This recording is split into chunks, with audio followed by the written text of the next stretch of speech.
Welcome to Golden Mastermind Seminars Radio with your host, Jeffrey Combs. Good afternoon, Jeffrey Combs, president and founder of Golden Mastermind Seminars Incorporated, on a dreary, overcast Central California day here on January 20th, year of our Lord, 2026. And gratitude today, practice gratitude.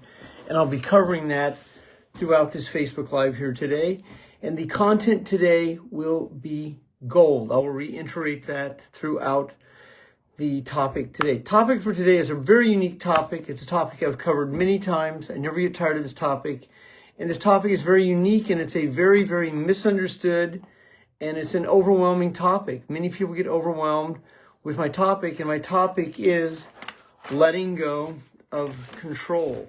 So control is very misunderstood, and it's not as complex as it seems, but the analytical egoic mind, which is the lower self that processes, thinks, analyzes, gets ready to get ready, procrastinates, avoids, validates, justifies, and explains itself, stays in a neurochemical reaction, subconsciously recreating the same situation to fulfill the same set of feelings, anxious about the future, regretting the past, and then controlling the outcome by being in control of feeling out of control. And it's not paradoxical, that is a fact. So when you are trying to control the outcome, you're worried about the future that hasn't happened, and you're attached to that outcome, and what you end up controlling is your thoughts, the emotions you go through, and then ultimately what you control is being disappointed. And this is a very complex topic for most of the world to understand because it's called the payoff. Now, those of you who have seen me speak live at my intimate event called Millionaire Blueprint, which Tom Nash, you have seen it, or you saw me speak one of the over 1,000 times you saw me speak over a 21-year period when I was speaking every Saturday for 21 years. You saw me cover some of this content, and I would write down letting go of control, and then I later turned that into the payoff. So if you are letting go of control, what you're doing is what Tom Nash is saying, is you are breathing, releasing, and letting go. So the ego tries to control an outcome, and that's what worry is. So by worrying about the outcome, you're trying to control the outcome. By letting go, you're in a non-attached state, and you're not worried about the outcome. What you focus on is the repetition, the experience. You focus on the creativity, the innovation. You focus on the people in your circle of influence. You qualify the customer for your time. You offer customer service and value, and you let the pieces fall, and then you're able to accept the outcome in gratitude rather than being angry, overwhelmed, avoiding, procrastinating, and then ultimately disappointed. So if you're letting go of control, you're letting go of the emotional state of anxiety, fear, and doubt. And so the emotional state of anxiety, fear, and doubt is anchored by the emotions of anger, hate, frustration, disappointment, rage, and resentment. That's the anger family. And then there's abandonment, rejection, overwhelmed feelings, grief, apathy, and pride. That's the emotional state that comprises the neurological network of neurons that wire and fire that form the feelings of anxiety, fear, and doubt, which are the feelings of control. So if you had a controlling mother or a controlling father, or you've had a controlling husband or a wife who would chronically criticize you and set you up to disappoint them, this would fulfill the neurochemical craving of being disappointed. If you're an adult child of narcissists, an adult child of alcoholic addicts, and you were triangulated in that family in the flying monkey syndrome, the family sent out other members, aunts, uncles, cousins, to gaslight you and seduce you into believing that you're not good enough, and then you've lived this throughout your life, well, what you are in control of is your feelings. And that's why letting go is a skill set. If you have money challenges and you live in anxiety about money, money has no anxiety about you. If you worry about money, you're controlling those feelings. By letting go, you're letting go of control. However, for the ego, this feels out of control because the ego operates on the familiar.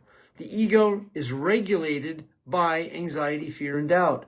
This is why people have challenges meditating, because they can't turn their brain off. They can't let go of control. They can't let go of worry. Who would I be if I wasn't worried? I've coached women before who thought it was an asset to worry about their children, and I would break this down for them, and I'd say that worrying is not an asset. Worrying is exhausting. Worry is overwhelm. Worry is trying to control a future that hasn't happened. Worry is what if. And in what if, the emotional vibration drops down below anxiety, fear, and doubt, which relegates you to living in overwhelmed feelings and continuing to recreate the same situation over and over. When you are present and you're not concerned, so if you're worried about the day and you're worried about how the day is going to finish, instead of worrying, you want to create a vision free of worry. And you're not obligated to worry. Worry is a byproduct of growing up in unpredictable households, being in unpredictable relationships, having bosses, husbands, wives, family members who are undependable, unpredictable, and then living in it. If you haven't let go of control, what you're controlling is the worry about these people. And so when your body goes into fight or flight, it's in react mode. When you're present, you're responding to the stimulus. You're flexible. You're able to adapt and adjust without trying to control the situation. If you're a professional in sales or an amateur in sales, an amateur will worry about the outcome, oftentimes avoiding it. A professional will engage the prospect and qualify the prospect for the time, the process, the business, the services, the benefits and features, and not worry about the outcome. Listening to what's meant and said, and then determining where to go with the conversation, while either letting go of the conversation or moving forward into it with no attachment. When you are not attached, you're in humility. And for many people, they're worried that they're going to come across selfish, arrogant, egotistic, not caring. Once again, this is the worry, this is the control. This is what many people do. They try and control the conversation. So not to be in conflict in the conversation, what many people do to stay in control is they avoid the conversation. Then they've controlled the outcome, no result. And even though this sounds contradictory, this is the epidemic that most of the planet lives in. And when you are skilled at letting go, you're separating your feelings from the events that shape them. You're able to open up your prefrontal cortex. That's where your discernment is. This is your pineal gland. You're able to open up your ocular gland to consciousness, which allows you to download the content, which is inner knowing. When you're letting go, your hippocampus, which is short-term, long-term memory, begins to clear up. And now you begin to have more clarity, and you're letting go of the brain fog. When you're letting go, you're letting go of the reptilian brain, the amygdala, the emotional engine that searches for a familiar feeling. You're at more peace. You're in the present. You're in the eye of the needle. And you're synchronistically attracting to your reality quality, like-minded success seekers. When you are in the know, you're trusting the process. And when you're in trust, there is no control. When you access the truth, you're not trying to control the truth. You're understanding it. The truth doesn't set you free. The truth allows you to understand the playing field. And the more that you understand the playing field of life, the less likely you are to worry about the outcome. When you stop fearing fear and you let go of fear, and you let go of fear of death because that is the ultimate fear, and you lean into life, your energy shifts and changes. You'll begin to attract your reality more frequently. People who believe what you believe. People who are looking for your message. People who like your posts and like your photographs. People who want to be in your circle of influence. Join your team, join your businesses, buy your products, services, benefits, and features.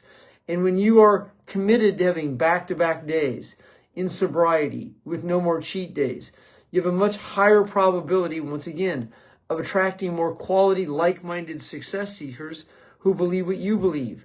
Now you begin to enhance the law of averages. Rather than trying to control the outcome, you're letting go of the outcome.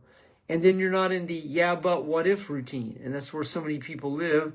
That's the black and white dichotomy, the right, wrong, good, bad, black, white, win, lose dichotomy. And by letting go of control, you're able to experience life in a different level. If you're addicted to the experience, you'll just keep recreating it over and over to fulfill the feeling. That is called the payoff.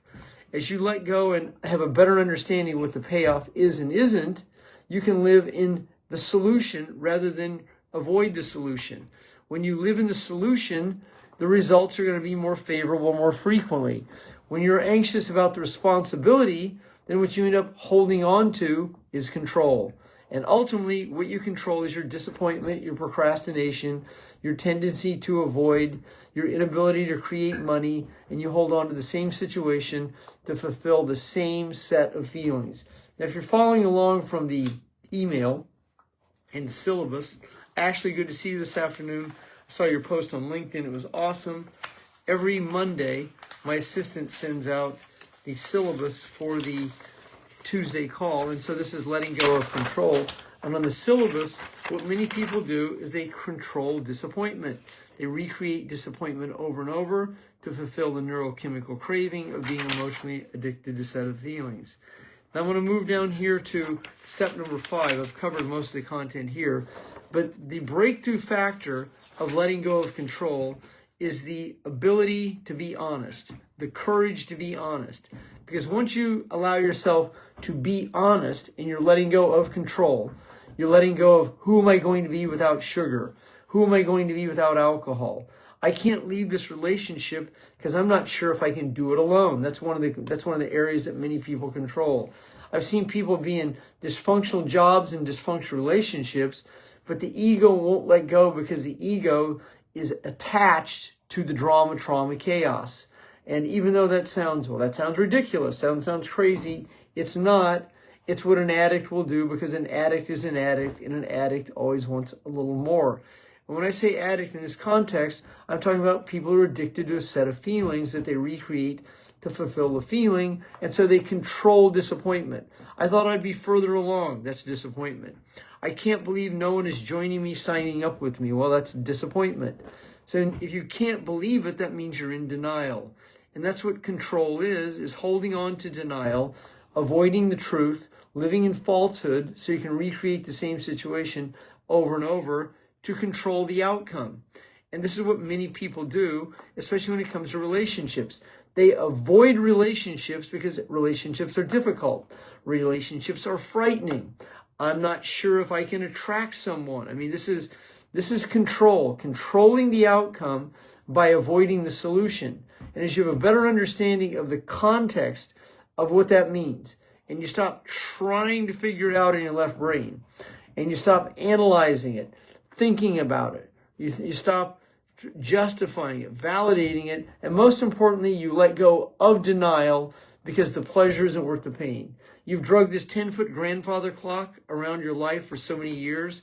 You become a noble struggler, a noble struggler. Is there any nobility in struggling? Of course not.